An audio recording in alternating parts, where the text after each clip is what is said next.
મંત્રે ઉપસ્થિત સ્ટેજ પરના દરેક મહેમાનોને મારા નમસ્કાર.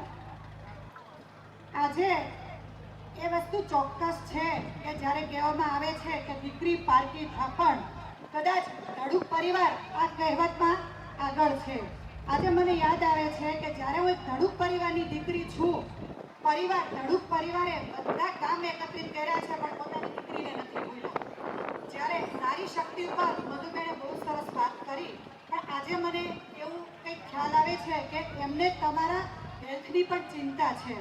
શું તો કે તમારે વિમેન્સ હેલ્થ ઉપર 4-5 મિનિટ વાત કરવાની છે. વિમેન્સ હેલ્થ શા માટે? કેમ કે આજકાલ આપણે જોઈએ છે કે આપણી લાઈફસ્ટાઈલ, આપણી જીવનશૈલી બદલાઈ ગઈ છે. તમે જોશો કે અત્યારે દરેક ઘરમાં લગભગ દરેક every home diabetes, BP, thyroid, anaemia એટલે કે લોહીના ટકા ઓછા હોવા, પીસીઓએસ, હોર્મોન્સ ઇમ્બેલેન્સ, વાળ ઉતરવા, હેર લોસ અને વેઇટ લોસ, આ દરેક પ્રોબ્લેમ દરેકના ઘરમાં હશે. તો અહીંયાથી ભાઈએ કેટલી વાર બૂમો મારી કે તાળી પાડો, તાળી પાડો. આપણે તાળી પણ પાડતા નથી. પણ ખરેખર જો તમારે જીવનશૈલી સુધારવી હોય, એક સારો અભિગમ અપનાવવો હોય, તો આજથી હું અહીંયા તમને 4 પિલરની વાત કરીશ હેલ્ધી રહેવા માટેના, જે મેં પોતે મારી લાઈફમાં અનુસર્યા છે. હેલ્ધી રહેવા માટે 4 પિલર ખૂબ જ કામ કરે છે. સૌથી પહેલું છે સંતુલિત આહાર, પૂરતી ઊંઘ, ત્રીજું છે રેગ્યુલર એક્સરસાઇઝ અને ચોથું છે પોઝિટિવ એટીટ્યુડ. કેવી રીતે? જાણે બધા જ છે પણ કોઈ એમને ફોલો નથી કરતું. કેમ? ક્યાંક ને ક્યાંક આપણી આળસ આડી આવે છે. ધારો કે પહેલા ટોપિકની વાત કરીએ સંતુલિત આહાર, તો આ વિમેન્સ એટલી નથી. દરેક માટે શું ખોરાક લેવો જોઈએ? તો તમે લીલા શાકભાજી, ફળ, દૂધ અને પ્રોટીનયુક્ત ખોરાક લો. કઠોળ સાથે જરૂરિયાત અને સિઝન પ્રમાણે જેટલું જરૂરી છે એટલું પાણી પીવાનું પણ રાખો. જ્યારે હું તો એવું કહીશ માતાઓને કે તમારા બાળકોને પિઝા, બર્ગર, ઢોસા અને ઇવન કાચ જેમાં મળે છે એવા બધા નાસ્તા આપવાનું બંધ કરો. બીજી વસ્તુ કે આ 4 વસ્તુ તમારા હાથમાં છે, ધ્યાન રાખજો. સંતુલિત આહાર એક થયો. નંબર 2, પૂરતી ઊંઘ. કેટલી ઊંઘ કરવી, કેટલા પ્રમાણમાં કરવી, ક્યારે સૂવું ને ક્યારે ઉઠવું, એ પણ આપણા જ હાથમાં છે કે નહીં? છે. અહીંયાથી મને પણ સાંભળે તો રિસ્પોન્સ આપશે.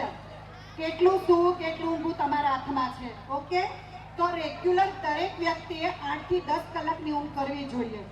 ત્રીજું જે છે તે રેગ્યુલર એક્સરસાઇઝ. એક્સરસાઇઝ એટલે કેવી? મારથી તો ના થાય, મારું વજન વધી ગયું, મને ડોક્ટરે ના પાડી, મને નબળાઈ આવે, થાકી જાઓ. ના, ખોટું છે. તમે રોજના 30 મિનિટ ચાલો, હળવી કસરત કરો. કંઈ ના થાય તમારા ઉંમર પ્રમાણે તો તમે ઉઠીને સ્ટ્રેચિંગ કરો. બોડીનું સ્ટ્રેચિંગ તો થાય કે ના થાય? ઉઠીને એટલું કરો. અને સાથે યોગ અને મેડિટેશન કરો. મેડિટેશન કરવાથી તમારી માનસિક હેલ્થ પણ સારી બને છે. ચોથું છે પોઝિટિવ એટીટ્યુડ. પોઝિટિવ એટીટ્યુડ એટલે હકારાત્મક વલણ. એ ક્યાંથી મળશે?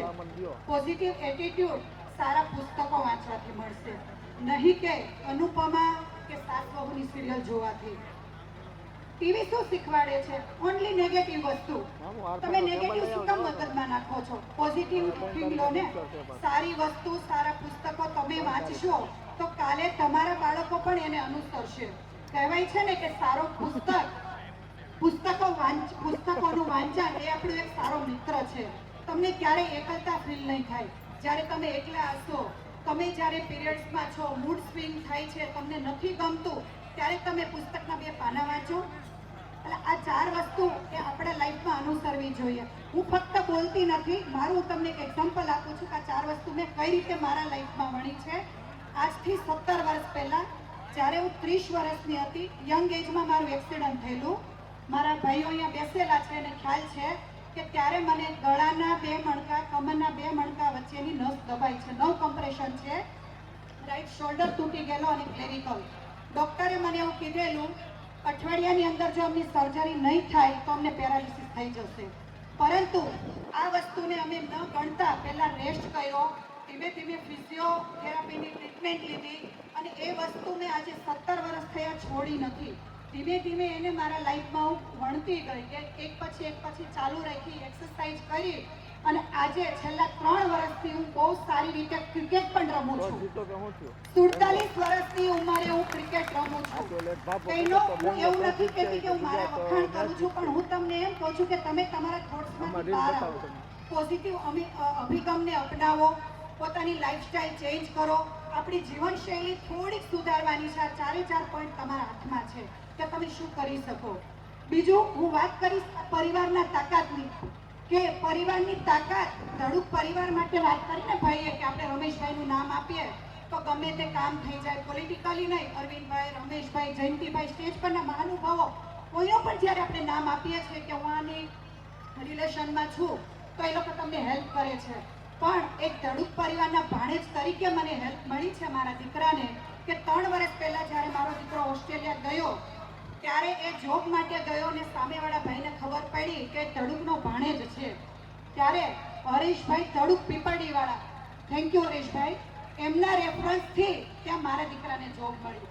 લાસ્ટમાં એક જ પોઈન્ટ કહીને હું વિરમું છું, મારી વાત વાત પૂરી કરું છું કે ભણવાનું હવે નહીં મળશે. ધારો કે તમારી ઉંમર થઈ ગઈ અને આપણે ભણી નહીં શકીએ, પણ હું એનજીઓ, ઘણા બધા એનજીઓ સાથે સંકળાયેલી છું, તો મારી પાસે એક એવું વર્ક છે કે કોઈ પણની દીકરી, બેન, બહુ જો તમારે જ્વેલરી ડિઝાઇનનો કોર્સ કરવો હોય તો અત્યારે 35 થી 40 હજાર રૂપિયા થાય છે. એ કાલે 1 તારીખથી 15 તારીખ સુધી જો તમે મને નામ નોંધાવશો તો માત્ર 25,000માં કરાવીશ. કાલે કોઈની પણ બેન, દીકરી કે વહુ ઘરે નહીં બેસે, એ જવાબદારી મારી. ત્યાં તમારા પેરેન્ટ્સે પહેલાં જોઈ આવવાનું, જાણી લેવાનું કે કેવી સંસ્થા છે. ગયા વર્ષની 22 દીકરીઓ મારા થ્રુ ડાયમંડ જ્વેલરીનો કોર્સ શીખી અત્યારે 8,000ના જોબથી લાગેલી આજે 22 થી 25,000 કમાય છે. તો મારો નંબર હું અહીંયાથી એકવાર બોલું છું, તમે નોટ કરી લેજો, 98 799 12 7 14, અથવા હરેશભાઈ ધડુક પાસેથી મળશે.